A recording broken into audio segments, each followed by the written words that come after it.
This is CPX number 78, Resolution of Sinning No More. We are in the Catechism of Pope St. Pius X. CPX, page 91 to 93, question and answer, number 60 through 70. God give you his peace, in nomine Patris et Filii et Spiritus Sancti. Amen. Heavenly King, Consoler Spirit, Spirit of truth, who art present everywhere and filling all things, treasure of all good and source of all life, come dwell in us, cleanse us and save us, you who are all good. In nomine Patris et Filii et Spiritus Sancti. Amen. Number 60, in what does a good resolution consist? Answer, a good resolution consists in a determined will not to commit sin for the future and to use all necessary means to avoid it. Number 61, what conditions should a resolution have in order to be good? Answer, a resolution in order to be good should have three principal conditions. It ought to be absolute, universal, and efficacious. Number 62, what is meant by an absolute resolution? Answer, it means that the resolution ought to be without any restrictions of time, place, or person. Number 63, what is meant by a universal resolution? Answer, it means that we should avoid all mortal sins, both those already committed as well as those which we can possibly commit. Number 64, what is meant by an efficacious resolution? Answer, it means that there must be a determined will to lose everything rather than commit another sin, to avoid the dangerous occasions of sin, to stamp out our bad habits, and to discharge the obligations that may have been contracted in consequence of our sins. Number 65, what is meant by a bad habit? Answer, by a bad habit is meant an acquired disposition to fall easily into those sins to which we have become accustomed. Number 66, what must be done to correct bad habits? Answer, to correct bad habits, we must watch over ourselves, pray much, go often to confession, have one good director, and put into practice the counsels and remedies which he gives us. Number 67, what is meant by dangerous occasions of sin? Answer, by dangerous occasions of sin are meant all those circumstances of time, place, person, or things which of their very nature or because of our frailty lead us to commit sin. Number 68, are we strictly bound to shun dangerous occasions? Answer, we are strictly bound to shun those dangerous occasions which ordinarily lead us to commit mortal sin and which are called the proximate occasions of sin. Number 69, what should a person do who cannot avoid a certain occasion of sin? Answer, a person who cannot avoid a certain occasion of sin should lay the matter before his confessor and follow his advice. Number 70, what considerations will help us to make a good resolution? Answer, the same considerations help us to make a good resolution as our efficacious and exciting sorrow. That is, a consideration of the motives we have to fear God's justice and to love his infinite goodness. Thus are the words of the Holy Pope. So today, let's take a deeper look at number 63 and 64 and 67. 63 again says, what is meant by a universal resolution? Answer, it means that we should avoid all mortal sins, both those already committed as well as those which we can possibly commit. Now I have to say, isn't it amazing that the Pope says that a resolution after a single mortal sin has to include a resolution against all mortal sins, even those totally unrelated to the one you just confessed? So for example, let's say you confessed, destroying someone's reputation. Well, you leave the confessional so horrified at offending God and your neighbor that you decide not to commit that sin. But then really what the Pope's saying is you also have to have in your heart a resolution to avoid sins like stealing, even though this has nothing to do with that. I guess you do steal someone's reputation if you speak badly of them. But the point is that you have to have a resolution against all mortal sins and, to the best of your ability, a resolution against committing any venial sins. And that is what the Pope means by saying our resolution not to sin has to be 1, absolute, and 2, universal, and 3, efficacious. Now, that doesn't mean you have to rack your brain as soon as you leave the confessional about every possible sin, but it does mean that you're fearful of God's justice and thankful to God for his loving mercy in forgiving your sins, that you don't want to sin in any way possible as you leave the confessional. That's why the saintly Pope says that a universal resolution made against any and all sins, quote, which we can possibly commit, end quote, is so important. Again, all of this comes down to love and sorrow before Jesus, just like we said last time. This is about love and sorrow before Jesus, not just a moral theology book of listing every sin.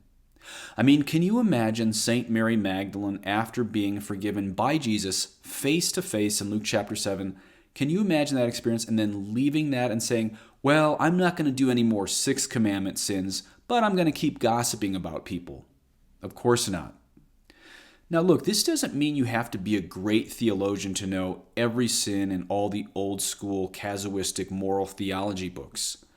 Listen to the traditional litany of the holy name of Jesus. I'm just going to give you a couple from the traditional litany. It says, "From the snares of the devil, deliver us, O Lord. From the spirit of fornication, deliver us, O Lord. From everlasting death, deliver us, O Lord. From the neglect of your inspirations, deliver us, O Lord." Now, let's talk about that last one briefly. Notice that last one.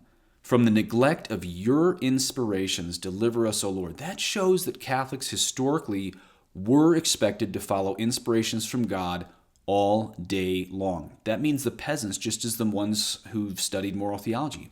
But you didn't have to know traditional moral manuals to pray that you want to follow God's inspirations all day as a traditional Catholic. Now, one of the easy keys to this is just listen to your conscience. Of course, that does assume it's already been formed according to Apostolic Catholicism. You have to form your conscience according to traditional Catholicism before you think you can follow it infallibly. And even then, we have to be corrected by the magisterium, the traditional magisterium in the Bible at times. I'll give you an example from my own life. Sometimes I'll say a joke I know I shouldn't. And I don't mean something filthy or destroying reputations, just barely a joke I shouldn't say. And right before I say it, I rationalize, oh, it's just a little joke, God wouldn't mind, and he wants me to let my hair down and relax. And then I say it, and immediately I know I shouldn't have said it. I know it was mildly offensive to God. I guess we could say venial sin can be even gravely offensive to God. I know I should have listened to my conscience, not my rationalization. So right there, that's an example of an inspiration I did not follow. Well, if you have a well-formed conscience, follow it all day because it's usually going to be right. 99% of those cases, it's going to be right. And when you do that, the life of grace eventually becomes co-natural to our human existence. And then resolution to sin isn't so much a matter of reading lots of theology books as much as loving God. This is why we pray, "From the neglect of your inspirations, deliver us, O Jesus." But of course, books help too because both build on each other if it's good old school Catholic books. Read the old saints' books and try to follow God all day long, and you very well might be a saint. Okay, let's talk about number 64 again. What is meant by an efficacious resolution? He says, it means that there must be a determined will to lose everything rather than commit another sin, to avoid the dangerous occasions of sin, to stamp out our bad habits, and to discharge the obligations that may have been contracted in consequence of our sins.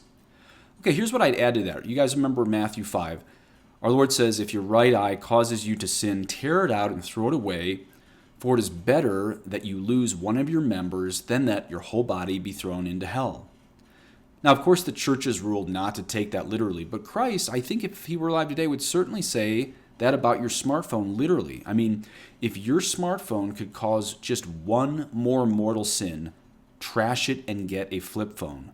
Maybe we could even say better to enter heaven with a flip phone than hell with a smartphone. Now, I know there's men out there that say, oh, but I can't. I'm a working man and my family goes hungry without my smartphone. That's my job. Well, okay.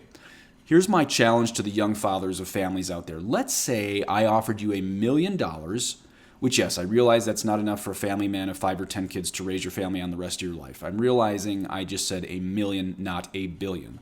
But if I offered a young husband and father out there struggling with occasional mortal sins on his phone, let's say I offered him $1 million to get rid of his cell phone that is causing him occasional mortal sins and turn that in for a flip phone, do you think he would find a way to get a flip phone? Of course he would. 99% of the men out there would take that million, not just $1 billion, I think they would take even $1 million, and they would find a way to do their work on a desktop in full view of their family if you were offered $1 million to get rid of a cell phone just to avoid another mortal sin. So this is the question. You can see what I'm lining you up for. Is avoiding one more mortal sin worth $1 million? Of course it is. So my point is, it's all really a point of how much you want to stop sinning. Where there's a will, there's a way. So again, listen to what the Pope said. He said we must have a determined will to lose everything rather than commit another mortal sin. So pray for an increase in your will on these things. We know the right thing. The spirit is willing, but the flesh is weak. And that's why meditation on the pains of hell here is often a good thing, to see how much harder hell is going to be than living on earth with a flip phone. Not kidding. People aren't thinking this stuff through.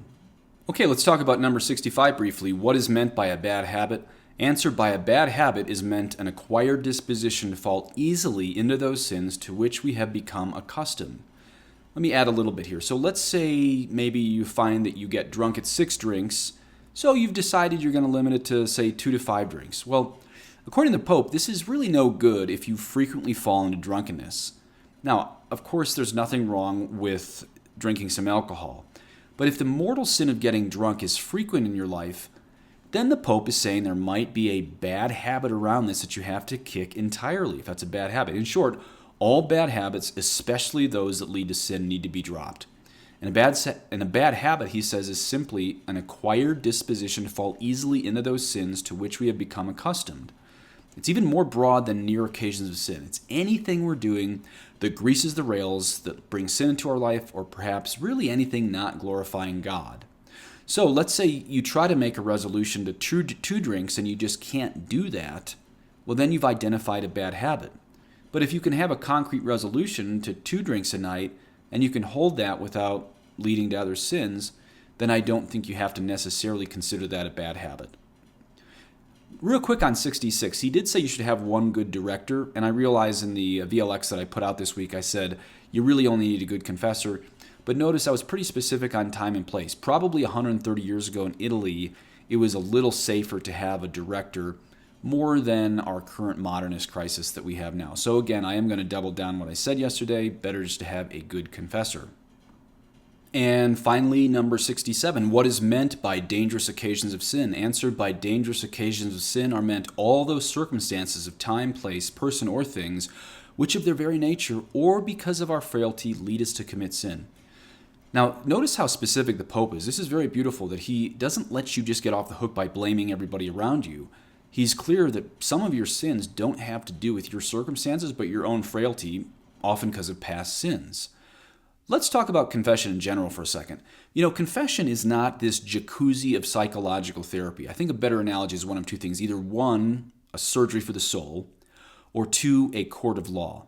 Honestly, it's probably like both of those. Let's talk about the court of law. Can you imagine lying under oath in a court of law? I know none of you would do that, but remember, when you make an act of contrition, you're basically saying before God and all the saints and all of heaven and all the angels and the priests that you're not just going to avoid that sin that you just confessed, or whatever sins you just confessed, but also, according to the Pope, this is him, not me, also every avoidable situation or device that increases temptation. Now, notice I said every avoidable situation. Of course, even if you live as a hermit in a cave, there's going to be temptations. There's going to be temptations on earth. I think St. Francis de Sales says until 15 minutes after we're dead. So you're not expected to avoid all temptations, but you can avoid avoidable temptations, if that makes sense. I know there was some repetition of words there, but the point is we're called to divert ourselves from every avoidable situation that might lead us to sin again, especially after we make that act of contrition.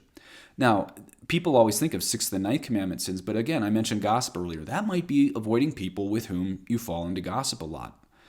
And these are things we can all do easily with God's grace.